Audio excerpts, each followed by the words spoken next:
Right, let's carry on with the action. Barley stick and go, mix it up like Riddick Bowl. Mix Holyfield with Smoking Joe. What's that?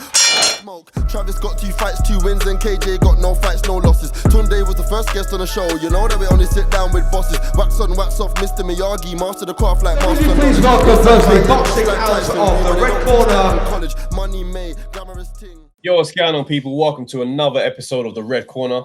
Let's go. We've got a special guest. Another special. This guy is special. He doesn't even realize we see him fight. Trust me, bro. Trust me. He doesn't know that we was there in the leisure center, bro. But we'll get into that right now. But anyway, I'm going to do my thing first, yeah? Yeah, go for it. Yeah? Man. Obviously, you know my tail of the tape. I'm 0-0, bro. Never fought, never lost. If I did, someone's got to go, and it's not Trust me, they know, fam. What's your tail of the tape? 2-0, fam. Talk to me. Half the men that entered the ring with me left on their back. But right now, we got the main man, Chris Kongo in the house. What's going on? Chris Too Slick Kongo, fam. Chris Too Slick Kongo. Of course. Can't forget. Bro, what's your tail of the tape, man? Talk to us. What are you saying? What do you want people to know about you? What can we know about their record right now? Boy, welterweight in the welterweight division, 12-0, 7 knockouts, and currently the WBO Global Welterweight Champion. I see. We talk to champions, bro. Fam, only. We talk to champs, bro. I'm gonna, I like mix up. Yeah, we like the drama. We like drama. I'm not gonna lie to you, and it's getting exciting right now. You and Florian, brother, what's going on right now? What's that beef all about? Boy, you know what? It wasn't even beef like that. So let me start it off. So basically, I was supposed to fight on Billy Joe Saunders' undercard, right? Yeah. So I was supposed to fight Liam Taylor. He pulled out of the fight.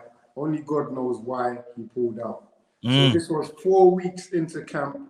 So there's 2 weeks left. We're looking for opponents. Can't find anyone. But then Florian has been tweeting. He said he's ready to go. So behind the scenes, I've done an interview with Sky and said, yeah, boom, what about Florian? And obviously we tried to offer the fight. They've declined it. They said, no, they don't want to fight. So he's put out, when I put out the article, he said, listen, no problem. I'm fighting Ryland Charlton on the 30th of Jan, and then you can get it next. I said, no problem, let's go. Bearing in mind, Ryland Charlton has recently put up on his Instagram that he's weighing about 10'4", and he's not a welterweight, he's a super lightweight. So first of all, why are you fighting a super lightweight? But then again, cool, no problem, it's all good. So now we're moving on to fight week of AJ. Somebody's tweeted that Rob Tebber from Boxing Social. Yeah, we know Rob. That he's tweeted that Florian's opponent has pulled out for whatever reason. I don't know. Who's ready to step in? 4 days notice. I've put my hat in there and said, wait, hold on. We got to put some respect on what you just did right now. Yeah, I think that even deserves that disease. Center the stage, bang out. Are you on it? If you're on it, I'm on it. So that's what you came with. You came with that energy. 4 days. I came with that energy, and I was ready. Just remember, I've been in camp already. Men were saying that you weren't really on weight. They were saying you might not have been able to make 147. What's the truth? All right, the truth is, cool. I could have made it, but I would have struggled. But the main thing is, this was a 6 or 8. What did he box 8 rounds, right? The main thing is, this is not a championship fight. It's not a championship fight. It don't matter about weighing 147. You know the worst of it? He struggled himself because he had to weigh in naked. Yeah, I see that. So he was struggling. He's talking about 147. So you come in 4 days to go. Said I'm ready. I'm ready. Just give me 3 pounds allowance. That's all I'm asking for. 3 pounds allowance. And what they said was that straight no, or they just didn't get back to the. He said no. They don't. They want me to weigh 147. So they obviously know. Yeah. That my fight got called off on the Billy Joe card. You know what I mean? So I got no fight now. So for me, all this dieting and stuff, as a fighter, it all goes out the window. But for me, I knew I'm not gonna let it go all the way up. Like I kind of blow up here and there, but I'm not gonna push it away. Not gonna go all the way. So let me just be easy. I might have a 1 mil here and there, but bearing in mind, I'm still training. Yeah. I'm still training. It was Tuesday. I sparred on the Monday. I even sparred on the Monday, and I knew from the weekend before that I wasn't fighting. But I said to myself, let me just stay in shape, as I always do. Yeah. So we asked for the £3 allowance. They said no. Reason being is they want to weigh 8 ounces. And one person tweeted and said, look, it don't matter if you wear 8 ounce, 10 ounce, 16 ounce. If you can punch, you can punch. It doesn't matter about the gloves. Straight. So I found it quite amusing how he can say because he wanted to wear 8 ounces, you know. So that's about it. All I asked was £3 allowance, and this is not a championship fight. This is a normal fight, and they said no. Do you know what? So let's just. I don't think Florian right now. It sounds like Florian doesn't want it. I don't. Yeah, is what I'm reading into this. I think the truth is he's not ready. I think he knows deep down because obviously people seen him recently. There's a lot of talk since the golden contract fight. So it's like, oh yeah, Marku, because he kind of blew through his opponent. Yeah, but I don't think he can handle with you, and I think he knows that. 100%, he knows that. He's even his coach knew that. Even if you listen to the interview, his coach picked up the phone and said, "Oh yeah, we might fight Chris Kongo." He said, "Is this a joke?" Because he knows Don Charles has seen me spar. He's seen me live in the flesh. He knows what I'm about, and he knows, boy. Bro, we see you live. We see you live. I don't know. There's a guy called Lion, and there was a guy Somali. There was a pirate. Someone called the Pirate. You was fighting on that. I can't remember what leisure center it was. Headline the card. You headlined the card though. It was yeah. It was in North London. Yes. We saw you then, and even as he was walking into the ring, someone else was like, "It's one of your mates." He's like, "Listen, Kongo, he's the guy." Straight. Like, so he gassed you before you even came into the ring. So he was like, "All right, let's see what's happening." And we saw it. So now to see you here, and now because where are you now? Are you with Matchroom? What's your situation in terms of? I'm just signed with Dillian White at the moment, but I can get out on the Matchroom shows, and now I've got the title. So of course they're like, Matchroom, they're like the big fights, title fights. So now I've got the belt. They'll obviously put me on the cards, you know. Yes. And then obviously that was a big not being in that on the Billy Joe Saunders card. How does that do to you? Because you've probably it's been a quiet, we've had COVID. And it's like, also I've noticed that's happened, it's happened to you a number of times where it's like the fight is there, you're listed on the card, and for some reason the fight either doesn't happen or it doesn't get televised. Like, how has it kind of affected you kind of going forward? I mean, it's hard. We train all I train 6 days a week, man. So I'm sacrificing myself. I'm paying. There's certain times I'm having to pay for the sparring partners. Either way, it's all a cost anyway. I'm eating healthy. I'm driving to the gym here and there. It's all costly, you know. And when a fight gets cancelled, I don't get that back. Yeah. Okay. I don't get that back. No, like boxing insurance or nothing, bro. No boxing insurance, bro. You know what I mean? So it's like it's hard, man. You put all your heart and soul into it. You're running every morning, and it's like when a fight gets cancelled, it's like, what do you do now? You know what? Why do you think that's kind of happening? Because it's mad. Because obviously, I feel like you're respected as a boxer in the fight game, but I feel like because your demeanor's so calm, like you're so chill. Do you think that's worked against you in the fact that it's like the profile and the general name where they feel like these things can happen to you? Yeah, like I said, I put it on Twitter as well. I might have to start doing Shannon Briggs and just turning up to turn it all the way up, fam. You know what I mean? I might have to start doing that, but that's not my character. I don't want to come out of character. You know, I'm just calm, but also as well, sometimes got to do a bit of talking and say, yeah, I want to fight this guy respectively. And that's what I'm doing at the moment. But right now, it's like these people are pushing me off the edge. I'm going to need to just start turning up to press conferences and saying, why you don't want to fight? What's going on? You know, the main thing is, I believe that if it's true to who you are, if it's true to your personality, be that. Do you know what I mean? Because you can only be the best at being yourself. You see what I'm saying? But definitely, like it or not, this is a business. So saying like McDonald's still do adverts and they're the biggest.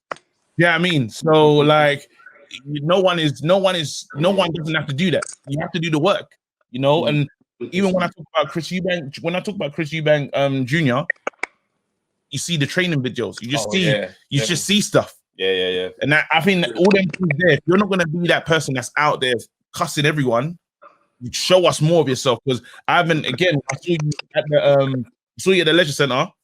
Then the next time we saw you was, I think it was I saw you on Sky. It was Luther Clay. That was my last fight before then. There you go. Yeah. And I didn't even perform that well on that fight. I weren't up for it. Look at the fights that I've actually boxed that's been televised. They're the fights I get up for. Yeah. They're the kind of fights that I want. So it's like, boy, I just want the hard fights, man. They get me up for it, you know. I hear that, man. I mean, how did you get into boxing? Like, what was day one, the introduction when you fell in love with the sport? What was that like? I started boxing when I was 8 years old, so I was young. Oh, wow. I had my 2 older brothers who are into boxing, so I wasn't really going to be the fighter, but I just sort of find myself in the gym all the time. And then by 11, I had my first fight. Then by 14, I won my first national title. Won another national title when I was 16, and then going on to 2021, I become part of Team GB, traveled parts of the world to box, and then I become pro in 2016. Come on, man. I'm just dropping the bomb for that. So boxing's pretty much been your life then. It's not something that you just saw one day and said, all right, I might as well try that. That's just been you. Literally. So do you notice because obviously your amateur pedigree, you know what I mean, it's solid, and I feel like it shows when we see you box. Do you notice the difference in fighters that you come up against where, like, if they haven't had the deep amateur pedigree, do you notice that you're more advanced like just because? Like, do you think the fighters realize as well? 100%. I feel like I'm able to read mistakes a lot more, you know, with the guys that ain't had that amateur experience and just trying to jump in the pros. But there's been some pros that I've sparred, they ain't really had amateur experience, but they're very good, very technical. So as well, what I did find when I turned over is that the amateur and pro game are 2 different games, man. Yeah. What would you understand it until you get in there? How would you describe the differences? Amateurs is more of fast paced. You know, my aim in the amateurs was to be able to score points. So I grew up seeing people like Amir Khan, all of that. They were good computer scorers. So that's how I got into it, and that's why I loved it. I used to love that. That's my style, too slick. What I love from boxing is being able to hit you, but you can't get me. I love that. You know what I mean? That's my biggest thrill in boxing. That's what I get from it. You can't hit me. It's like a little game to me, you know. So I'm gonna ask you this question. Obviously, boxing has taken a different turn, and you've got times with yourself where, you know, you're booked in a fight and it doesn't happen. Then you have a YouTuber from nowhere, a Logan Paul, Jake Paul, and they get the biggest fight against the dream fight, Mayweather. Billy Joe Saunders on the undercard. Like, how does that make you feel, someone that's been in this thing since 8 years old? Obviously, you feel a type of way because it's like, raw. You're putting in all this work, and a man just from YouTube comes and is fighting Mayweather, and you're thinking, raw. But at the end of the day, you got to realize, 1, it's a business, and 2, you just got to charge it to the game. And these lot got bigger following than you; they can make more money than you. So that's why we see all Eddie Hearn and that they're up their ass and they're on it, you know, because they know they can make a pound note from him. So it is what it is, man. It's never anything. I don't really take it personal, but it's part of the game. I did like what Mike Tyson said. He said, we need to start bigging up these YouTubers now because it's like they're putting us on now, you know? We're getting a bigger following from them, and people are into boxing now. Yeah. 100%. But have you sparred with Chris Eubank Jr. a few times, innit? In his gym. I was in 2 of his camps. Okay. Because obviously you're smaller, you're 147, and He fights at 160. What were those camps like? How did some of them spars go? Well, the spars were good, man. Hey, that smell! Look at that smell! You know what it is? I'm That's laughing at the one that went kind of viral. Yeah. Him sparring, and everyone always talks about that, man. But there was other spars that were brutal as well. No one really saw them. And his dad never got in the ring. He only done it for the camera. But yeah, man, we had some good spars. We had a lot of spars together, and they always seemed to call me back because they know I was fast on my feet, and they knew I was smart. Because some people, some people go there and they think, right, let me try and bully him, push him back, but you can't do that. Obviously, Chris Eubank is a strong opponent. You gotta know how to outsmart someone. So all these guys come and think, oh yeah, because I'm strong, I got this knockouts. It's not about who's the strongest, it's about who's the smartest. For real. So what's the aspiration? What's your aspiration in boxing? What do you want to, when we close the curtains on Chris Kongo's career? Yeah. What are you hoping for? How do you want to be remembered in this game? One of the best fighters to come out of the UK, of course, and just one of the top unified champions in the world. Not just in the UK, but in the world, of course. So wow. I'm going straight to the top. Nothing less than a world title, and nothing less to become one of Britain's most underrated fighters, and that's gone on to win a world title. Because I feel like I'm still underrated. I like that. I always like to ask fighters, like, how do you want to be? What do you want from this game? Some say, you know what, I just want to get this or I want to get that. Some say, listen, I want it all. Yeah. Do you know what I mean? And those fighters that reach the point, and I like it because I'm like, I'm gonna follow this guy. Whatever you do, I'm gonna watch this journey because the killer is, we know you can fight. Straight. We know you can fight. It's just getting to see you more. Just waiting for you to get yours, bro. Do you know what I mean? Because the work is clearly done, and every time you fight, you look a level above. So it's like it's just a matter of time before you get there. What's the family saying about this then? How are they feeling about it? Is everyone on board, or is it still trying to convince certain people? I think when I was an amateur, it was more of, listen, you got to do your studies and all of that. Now I'm a pro, and they know what kind of numbers that I will potentially be working with. Yeah. They're fully supportive. Like, yeah, my dad will be calling me, say, "Ra, you're out a bit late. What's going on?" my mum will be saying, "Ra, did you do a run this morning?" My mum, out of everyone, they're like mad. They're mad supportive now, and my mum making sure there's times where I might be sleeping just a little bit for just that little bit, that extra hour, and she'll wake me up and say, "I'm gonna make some breakfast." You know what I mean? Because she knows I just done a long run in the morning. I need to eat. I like, do you know what? Like, these little bits of fighters that you don't hear and stuff, and these little pieces of journeys and stuff. Those are the things I'm always interested in. But what's the random question? Yeah, I like to find out what fighters done as jobs. Like, what was you doing? Like, before, obviously, it takes a while for it to kick off. Yeah. So what was the job that he was doing? Like, have you ever done any random menial ones? Random. I was working at Wembley, so I was working for a group. I was working for a hospitality group called Compass. Oh, the match day stuff. Yeah, I did that still. Yeah, match day stuff. That was me. Yeah, bang that stuff. Yeah. Yeah, the match day stuff, hospitality.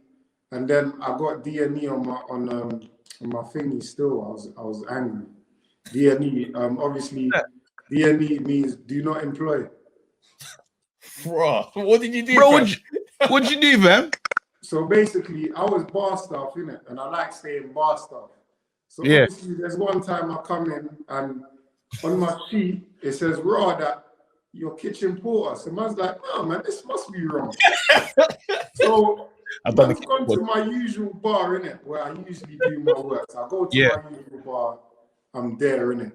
And then the lady's gone, "You shouldn't be here." And I'm like, "What? Clear, like you well, sorry to say her name, but it's like, "Raw, well, I'm usually here. This is my main spot." She's like, "Nah, I'm gonna give you 10 minutes to leave." And I was like, nah, man, she's on a wind-up today, man. You get me? And everyone was laughing. So I was like, nah, you lot are on a wind-up. You lot are winding me up. And she's like, she's come back 15 minutes later and she's told me to get out. And I'm like, right, are you serious? So she's told me to get out and she's like, yeah, pack your bags, go home. I told you to leave the place. And I was like, raw. But that's my usual bar where I work at.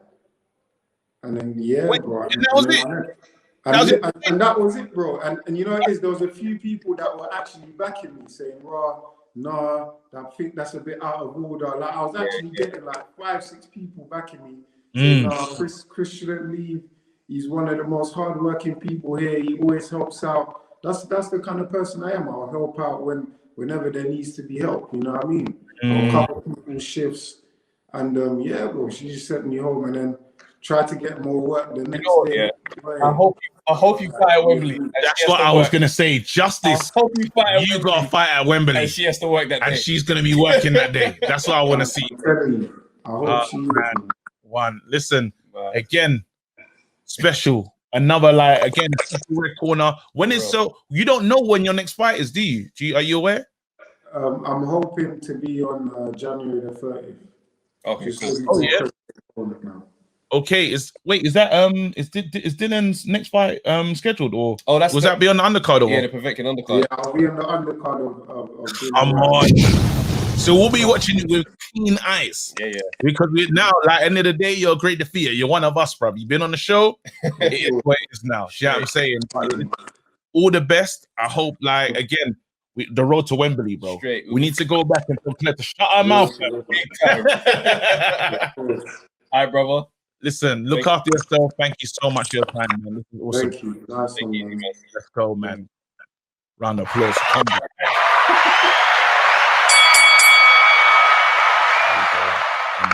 Yo, people, thanks for watching the Undefeated Podcast. Make sure you like, subscribe, share, leave a comment, and all that good stuff. Make sure and come back, bruv. Tell a friend, tell your grandma, tell your dad, tell everyone, tell your cousins. Let's go.